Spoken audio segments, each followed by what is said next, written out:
Science and take का अब सबसे महत्वपूर्ण टॉपिक है डीप फेक, जो कि डीप फेक में देखें तो भी हाल ही में क्यों चर्चा में रहा है। हाल ही में केंद्र सरकार ने गलत सूचना और डीप फेक की पहचान करने के लिए सोशल मीडिया मध्यस्थ है या फिर जो सोशल मीडिया कंपनी है को एक एडवाइजरी जारी की है। नेक्स्ट, डीप फेक है क्या?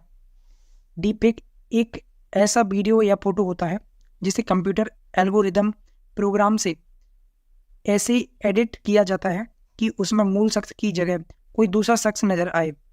ऐसा वीडियो या फोटो देखने में बिल्कुल असली फोटो जैसा प्रतीत होता है। तो यह परिभाषा होगी। अब नेक्स्ट है, डीप फेक बनाने के लिए कृत्रिम बुद्धिमत्ता के एक रूप का उपयोग किया जाता है जिसे डीप लर्निंग कहा जाता है। इससे ऐसी काल्पनिक घटनाओं की छवियां बनाई जा सकती हैं जो कभी घटित ही नहीं हुई हैं।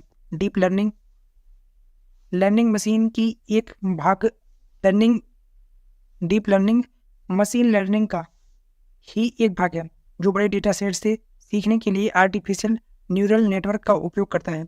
यह मानव मस्तिष्क की कार्यप्रणाली से प्रेरित होता है।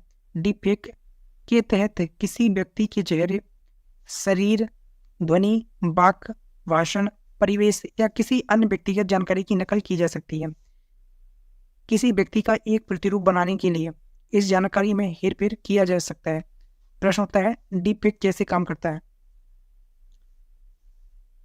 तो सबसे पहले डीप फेक के तहत घटनाओं की इमेज तैयार करने के लिए डीप लर्निंग, कृत्रिम बुद्धिमत्ता अर्थात एआई, फोटोशॉप जैसी तकनीकों का प्रयोग किया जाता है। ऐसे वीडियो तैयार करने के लिए GAN अर्थात जनरेटिव एडवर्सरियल नेटवर्क्स नामक प्रौद्योगिकी का उपयोग किया जाता है। GAN मशीन लर्निंग का ही एक हिस्सा है। किसका प्रयोग किया जाता है? GAN, जिसको बोलते हैं जनरेटिव एडवर्सरियल नेटवर्क्स। इसी बात है, deep fake generative adversarial network का भी उपयोग किया जाता है जिसमें जनरेटर और डिस्क्रिमिनेटर शामिल होते हैं। जनरेटर नई इमेज तैयार करने के लिए प्रारंभिक डेटा सेट का उपयोग करता है। इसके पश्चात डिस्क्रिमिनेटर वास्तविक इमेज से तुलना करके बनाई गई इमेज का मूल्यांकन करता है और उसमें आगे सुधार करता है। डीप फेक में वेरिएशनल ऑटो एनकोडर नामक एक डीप लर्निंग कंप्यूटर नेटवर्क का प्रयोग किया जाता है। इस प्रकार एक आर्टिफिशियल न्यूरल नेटवर्क है। यह एक प्रकार का क्या है? आर्टिफिशियल न्यूरल नेटवर्क है जिसे आमतौर पर फेशियल रिकॉग्निशन के लिए उपयोग में लाया जाता है। इसके बाद है ऑटो एनकोडर्स। विजुअल नॉइज और वास्तविक चेहरे से ना मिलने वाले हिस्से को हटाते हुए चेहरे की विशेषताओं को डिटेक्ट करते हैं। वे शेयर किए गए व्यक्ति, इमेज आदि की विशेषताओं का उपयोग करके एक बहुउपयोगी फेस स्वैप मॉडल तैयार करते हैं। तो ये पूरी हमने कार्यप्रणाली जानी कि किस तरीके से डीप फेक कार्य करता है। यहाँ पर दो चित्र बताए गए हैं जिसमें हम देख सकते हैं कि डीप फेक किस प्रकार से कार्य करती है। जैसे कोई पर्सन 1 है और पर्सन 2 है। डीप फेक अपनी फेशियल रिकॉग्निशन टेक्नोलॉजी की वजह से इसके फेस को आइडेंटिफाई करेगी, इसके फेस को आइडेंटिफाई करेगी और दोनों को मिक्स कर देगी।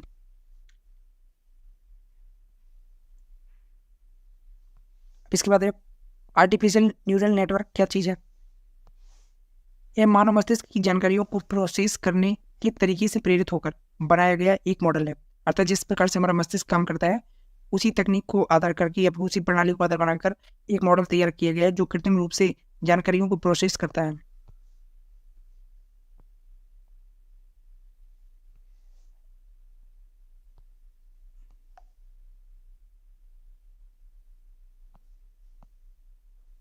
अब प्रश्न उठता है, डीप फेक से जुड़े मुद्दे कौन कौन से हैं? तो सबसे पहले गलत जानकारियां, सूचना और दुष्प्रचार को बढ़ावा मिलता है इससे। तो डीप फेक का उपयोग करके राजनेता या फिर जो प्रसिद्ध हस्तियां हैं कि नकली वीडियो बनाने के लिए इसका उपयोग किया जा सकता है। इससे गलत सूचनाएं फैल सकती है या संभवतः पब्लिक ओपिनियन में बदलाव आ सकता है। दूसरा, निजता संबंधी चुनौतियां। डीप फेक के द्वारा किसी व्यक्ति की सहमति के बिना दुष्प्रचारक कंटेंट का उपयोग करते हुए उसकी गलत छवि को दर्शाया जा सकता है।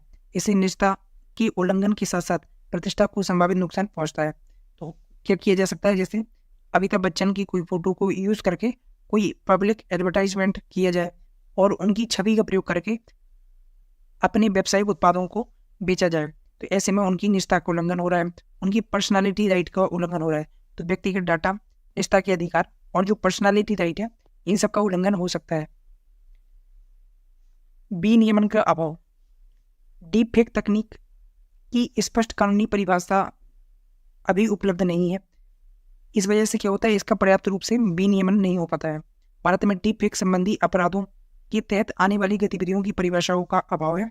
इस प्रकार डीप फेक की मदद से दुर्भावनापूर्ण जो कार्रवाई होती है, धोखाधड़ी की गतिविधियां होती हैं, में शामिल होने वाले व्यक्तियों और संगठनों पर मुकदमा चलाना मुश्किल हो जाता है।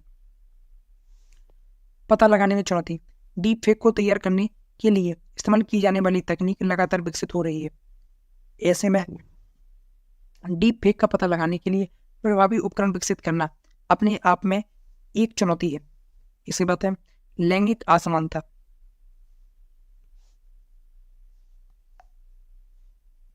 तो रिवेंज पोर्न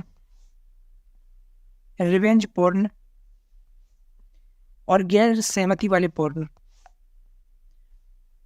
उत्पीड़न के अन्य रूपों वाले अपराध में सबसे अधिक महिला 90% को निशाना बनाया जाता है। तो रिवेंज पोर्न में सबसे अधिक महिलाओं को निशाना बनाया जा सकता है और डीप फेक के माध्यम से ऐसे रिवेंज पोर्न को बढ़ावा मिलता है। डीप फेक के कारण यह समस्या और अधिक गंभीर हो गई है, जिससे महिलाओं के लिए ऑनलाइन स्पेस कम हो जाता है। विश्वास कम होना। डीप फेक का प्रचलन मीडिया कंटेंट की विश्वसनीयता को चुनौती देता है। इससे लोग जो कंटेंट दिखाते हैं, सुनते हैं, उसकी विश्वसनीयता में कमी आती है। ठीक है। इसके अलावा एक समस्या क्या देखी जाती है कि किसी राजनेता या फिर किसी फेमस पर्सनालिटी के माध्यम से कोई सांप्रदायिक स्पीच को वायरल किया जा सकता है।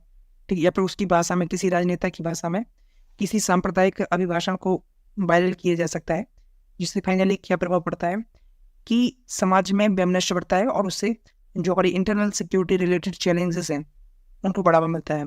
ठीक है। अब कुछ नैतिक चुनौतियां भी हैं, जैसे विचार और अभिव्यक्ति की स्वतंत्रता, कलात्मक अभिव्यक्ति की सुरक्षा के साथ साथ डीपफेक के नकारात्मक प्रभावों से निपटने की आवश्यकता को संतुलित करना एक जटिल नैतिक चुनौती है। दरअसल मामला क्या है कि यदि आप यहाँ पर फ्री स्पीच को बढ़ावा देंगे या फिर कलात्मक अभिव्यक्ति, जो आपकी क्रिएटिविटी है, उसको बढ़ावा देंगे, तो उससे आपकी आंतरिक सुरक्षा की चुनौती उत्पन्न हो सकती है या फिर डीप फेक के जो नकारात्मक परिणाम है उनको बढ़ावा मिल सकता है। तो एक तरफ ये लाभ है और यदि इनको लाभ को बढ़ावा दिया जाए तो ये हानि उत्पन्न हो सकती है। डीप फेक वाली हानि को बढ़ावा मिल सकता है। यदि डीप फेक पर कंट्रोल करें, इस पर ज़्यादा कंट्रोल करने की कोशिश करें, तो जो क्रिएटिविटी है इसकी कमी आ सकती है। तो इस प्रकार से एक नैतिक डायलेमा उत्पन्न हो सकता है, एक इथिकल डायलेमा उत्पन्न हो सकता है कि कैसे इनके बीच में संतुलन साधा जाए। ठीक है। अब बात करते हैं डीप फेक का उपयोग। ठीक है। हालांकि हमें इसका उपयोग और पढ़ना पड़ेगा, इतने से काम नहीं चलेगा। तो डीप फेक का उपयोग है मनोरंजन के लिए। इसका उपयोग वांछित रचनात्मक प्रभाव उत्पन्न करने के लिए किया जाता है। जैसे कि शाहरुख खान का स्टंट दिखाना हो और शाहरुख खान खुद स्टंट नहीं कर रहे हो, तो जो स्टंट मैन है उसके माध्यम से वीडियो रिकॉर्ड की जाए, बाद में डीप फेक के माध्यम से शाहरुख खान की जो चेहरे की विशेषताएं हैं वह उस स्टंट मैन में आरोपित कर दी जाए, तो इससे पूरी अच्छी वीडियो बन जाएगी और एक अच्छे विजुअल प्रयोग में लाया जा सकता है। ठीक है। इसी प्रकार वॉइस से रिलेटेड भी प्रयोग किए जा सकते हैं। इसका उपयोग वांछित रचनात्मक प्रभाव प्राप्त करने के लिए किसी व्यक्ति की आवाज समरूपता से संबंधित विशेषताओं का उपयोग करने में किया जा सकता है। समरूपता मतलब चेहरे की समरूपता या फिर वॉइस मतलब वॉइस। एक और से बात करें तो खुदरा विक्रेता ग्राहकों को कपड़े की वर्चुअल ट्रायल के लिए वर्चुअल मॉडल इससे बनाए जा सकते हैं। ठीक है। तो इससे हम क्या कर सकते हैं कि जो कपड़े हैं, कपड़े की वर्चुअल मॉडल बनाए जा सकते हैं, जिनका उपयोग एक जो रिटेल शॉप होता है वहाँ पर किया जा सकता है। इसके अलावा एक तरीका यह देखा जाता है, जैसे शाहरुख खान के माध्यम से कोई एड की शूटिंग हुई। ठीक है। अब शाहरुख खान ने उस एड में दिल्ली की किसी प्रसिद्ध मॉल का नाम लिया था। ठीक है।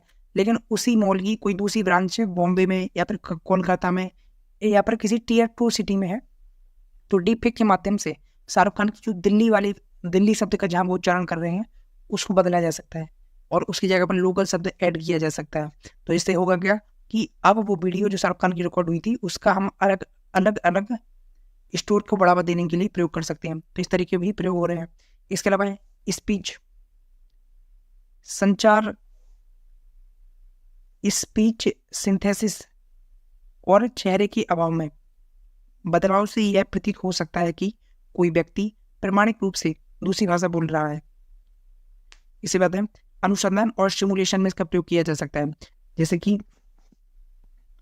विभिन्न क्षेत्रों में पेशेवरों को प्रशिक्षित करने में सहायता कर सकता है, जैसे चिकित्सा प्रशिक्षण है। ठीक, अब प्रश्न उठता है कि भारत में डीपफेक को रेगुलेट करने के लिए किस प्रकार के कानून विद्यमान है। तो सबसे पहले है भारत में लागू कानूनी प्रावधान। भारत में डीपफेक तकनीक के नियमन को लेकर कोई विशेष प्रावधान उपलब्ध नहीं है। हालांकि कुछ कानून प्रत्यक्ष रूप से डीपफेक संबंधी मुद्दों का निराकरण करते हैं, जैसे कि सूचना प्रौद्योगिकी अधिनियम की धारा 66E। इसके तहत किसी व्यक्ति की छवि को मास मीडिया पर कैप्चर करना, प्रकाशित करना, प्रसारित करना उसकी निजता का उल्लंघन माना जाता है। किसी व्यक्ति की तस्वीर को यदि आप पब्लिश करते हो, कैप्चर करते हो, प्रकाशित करते हो और प्रसारित करते हो तो उसको क्या माना जाएगा? निजता का उल्लंघन। इसके अलावा है धारा 66D। यह उन व्यक्तियों पर मुकदमा चलाने का प्रावधान करती है जो किसी व्यक्ति को धोखा देने या उनका प्रतिरूपण करने के लिए दुर्भावनापूर्ण इरादे से संचार उपकरणों या कंप्यूटर संसाधनों का उपयोग करते हैं। भारतीय कॉपीराइट अधिनियम की बात करें तो यह कॉपीराइट के उल्लंघन को दंडनीय बनाता है। डीपफेक के विरुद्ध वैश्विक उपाय, तो अभी हाल ही में एक AI पर डिक्लेरेशन हुई है इसको बोला जा रहा है ब्लैक-चिली घोषणा पत्र। तो ब्लैक-चिली घोषणा पत्र, इसके तहत भारत, संयुक्त राज्य अमेरिका, चीन, जापान, ब्रिटेन सहित 25 से अधिक प्रमुख देशों ने कृत्रिम बुद्धिमत्ता की संभावित जोखिम से निपटने के लिए, तो ये इंपॉर्टेंट है, ये काफी इंपॉर्टेंट है। इससे रिलेटेड है यह ब्लैक-चिली घोषणा पत्र या फिर ब्लैक-चिली डिक्लेरेशन संबंधित है AI से। इस बात है यूरोपियन यूनियन डिजिटल सेवा अधिनियम। ठीक है, तो इसके तहत किन चीज़ों को प्रतिबंधित किया गया है, जैसे लेबलिंग दायित्वों का कोई व्यक्ति पालन नहीं करता है या फिर पारदर्शिता को छुपाने का प्रयास करता है, किसी चीज़ को छुपाने का प्रयास करता है। गूगल ने भी ऐसे कई टूल लॉन्च करने की घोषणा की है जिसके तहत डीप फेक से जुड़ी। ठीक है, इसके अलावा सोशल मीडिया मध्यस्थ हैं उनके लिए भी निर्देश दिए जा सकते हैं कि कोई डीप फेक से जुड़ा कंटेंट यदि वायरल हो रहा है किसी प्लेटफॉर्म पर तो उस प्लेटफॉर्म को निर्देश देकर उसको हटाने के लिए बाध्य किया जा सकता है। ठीक है, आगे की राय हमें इसमें क्या होनी चाहिए? तो सबसे पहले एक मजबूत कानूनी ढांचा का निर्माण किया जाना चाहिए। कानून विनियमों को लागू करने और उन्हें अपडेट करने की आवश्यकता है। विशेष रूप से डीप फेक संबंधित कंटेंट के निर्माण, वितरण, दुर्भावनापूर्ण इसके उपयोग आदि को रोकने के लिए इस प्रकार के एक कानूनी ढांचे की आवश्यकता है। दूसरा है जवाबदेही कृत्रिम बुद्धिमत्ता की ओर हमें बढ़ना होगा, जैसे कि डीप लर्निंग प्रौद्योगिकियों का जवाबदेहीपूर्ण उपयोग कृत्रिम बुद्धिमत्ता संबंधी तकनीकों के विकास में नैतिक प्रथाओं को प्रोत्साहित करने की आवश्यकता है। और इस संदर्भ में अस्सीलोमर AE सिद्धांत सुरक्षित लाभकारी कृत्रिम बुद्धिमत्ता का विकास सुनिश्चित करने में एक मार्गदर्शक के रूप में कार्य कर सकते हैं। ठीक है,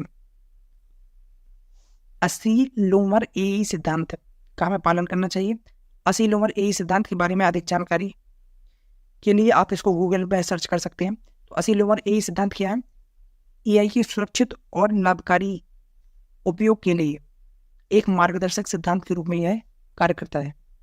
तो अस्सीलोमर AE सिद्धांत AI के लाभकारी और सुरक्षित उपयोग के संदर्भ में मार्गदर्शन का कार्य करता है। अब इसके अलावा नेक्स्ट पॉइंट क्या है? सोशल मीडिया प्लेटफॉर्म की जिम्मेदारी या जवाबदेही तय करना। इसके तहत एक समान मानक बनाने की आवश्यकता है जिसका अंतर्राष्ट्रीय स्तर पर सभी चैनल पालन कर सकें। उदाहरण के लिए यूट्यूब ने हाल ही में ऐसे उपायों की घोषणा की है जिसके तहत क्रिएटर्स को यह बताना होगा कि सामग्री AI टूल का उपयोग करके बनाई गई है या नहीं। अंतर्राष्ट्रीय सहयोग। अंतर्राष्ट्रीय स्तर पर डीप फेक के उपयोग से निपटने के लिए साझा मानक प्रोटोकॉल तैयार करने की आवश्यकता है। इसके बाद है अनुसंधान और विकास में निवेश करना। डीप फेक प्रौद्योगिकियों, उनकी पहचान के तरीकों और दुरुपयोग के विरुद्ध उपायों पर वर्तमान में कई अनुसंधान किए जा रहे हैं। तो डीप फेक प्रौद्योगिकी है, उनकी पहचान के तरीके और दुरुपयोग के विरुद्ध जांच करने के लिए कई प्रकार के अनुसंधान किए जा रहे हैं। इन अनुसंधान को बढ़ावा देने के लिए अधिक संसाधन आवंटित किए जाने की हमें आवश्यकता है। तो डीप फेक का ये टॉपिक हमारा कंप्लीट होगा।